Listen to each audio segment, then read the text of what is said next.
Well, John, first of all, squad-wise, how are we looking for Tuesday night and the trip to Coventry, and how's Harry Pickering?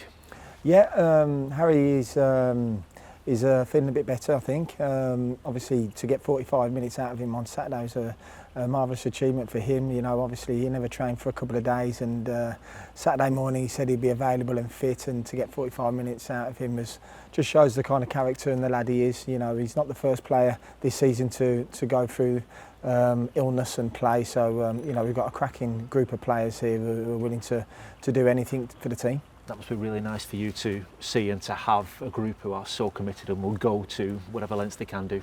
Yeah, definitely, and that's what it's all about, creating the right culture and the atmosphere that every day the players are coming in willing to learn, develop, you know, and enjoy their work. And when you've got that feeling, I think you want to come in and not let anyone down and go through the barriers for your teammates. I think the people in that situation, do they want to play because they know the competition is so fierce that they want to be in that starting 11?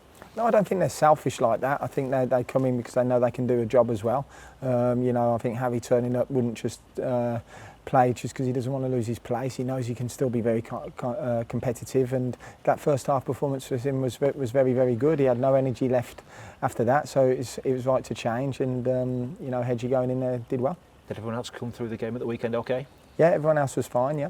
Just in terms of a couple of missed games of late, particularly Callum Britton, what's the latest on him? Yeah, Cal's been on the grass. He's been doing some training. Obviously, he had quite a bad bruise into his knee. We've got to protect him on that. He had a slight setback last week, which made him not available for the weekend. So we've got to look at the next two games, and we've got to make sure that after the international break, Cal's back with the group and firing. Just how different does this week look with the challenge of 2 away games? In the last few weeks it has just been Saturday to Saturday. Just how different does a week like this look? Yeah, we have to obviously we have to protect the players. We have to make sure they're fit and firing for the games. 3-game week is what the championship's all about. It's relentless, you know. So we have to get the right meetings in. We have to make sure the players are ready, and which they will be, and just make sure that you know, we prepare properly. Does it give a bit of a conundrum in terms of the team selection and potential rotation, balancing up a side that's doing so well at the moment and yet trying to keep everybody fresh?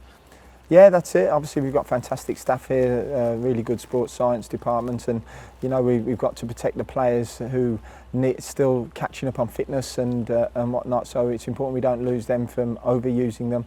So you know, I'll get advised as well from that side of it. So it's just it's a team effort. 3-game weeks are what the championship's all about, as I've said, and it's trying to get the right balance moving forward. Do you feel you've got some nice selection headaches at the moment, given the performances of individuals and the team collectively? Do you enjoy having them as a head coach? I think it's really important that the squad realise the importance of having competition for them places, and it's not about any individual keeping their place and then sulking if they're not playing. You know, it's important that whoever's starting know their jobs, and then after 30 minutes to go, they can come on and make a difference. The ones who are on the bench.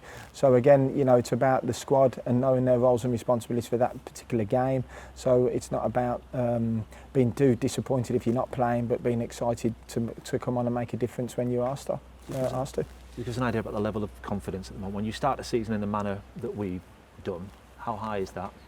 Yeah, the confidence is high, obviously. You know, the way we finished last season, you know, we worked really hard over pre-season, and we've continued that. We've brought in some really good players to help the group.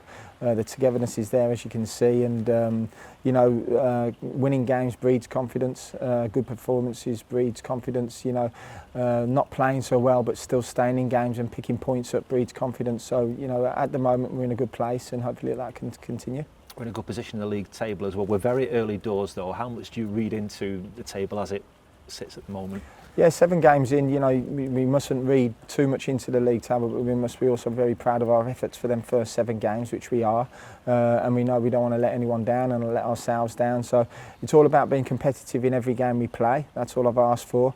And if you are at them levels, you've always got a chance. You know, we're not going to win every game, of course we're not. But as long as everyone can see that we're fighting and we're scrapping for every point, that's the most important thing.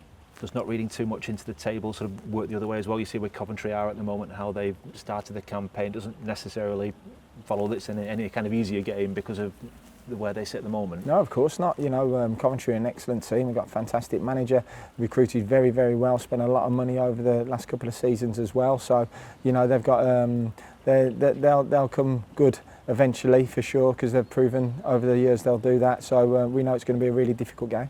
Do you think that's been a trait of theirs over the last couple of years, even though they seem to find a way towards the end of the season to be in the mix, and would you expect that from them again this year? Yeah, I certainly expect them to be in the top 6 again this year, definitely, just because of the quality of the manager and the quality of the staff they've got, for sure. So, you know, again, it's going to be a really difficult game, one that we're really looking forward to, though. It's a great arena to go and play your football, and we can't wait for the game. Do you look forward to games like this even more, given your connection with the football club as well, with Coventry? I mean, it makes no difference really, you know, who we're playing against. Obviously, it's nice to go back to an old team, but I mean, we're talking 20 odd years ago now. No one probably remember me there, especially the newer fans. So, no, you know, every game is very, very difficult, and you know, Tuesday's game is going to be no different. I'm sure you remember your time there though quite well, you know, coming through and sort of establishing yourself as a senior footballer. What was it like for you, your time at that football club? Yeah, I had 7 amazing years. Obviously, I left school, went there at 16. I was on the bench at 17 in the Premier League, played 2 seasons in the Premier League there. Unfortunately, got relegated from the Premier League as well. So, you know, I left just as the club then started to drop down the leagues, and to see them rise again like they have is a fantastic achievement. You know, they've got some, as I say, a fantastic manager there, and the club are run very, very well now behind the scenes. So, you know, it's great that they're back up there competing at the right end of the championship. Will you always have an affinity with that football club because of the time you spent there then? Yes, I certainly will. They gave me an opportunity. You know, Ron Atkinson signed me a long time ago. Gordon Strachan was my manager there as well. I also played under some real good managers, but you know, to start off in that environment was brilliant for me, and a great learning curve, and one I won't forget.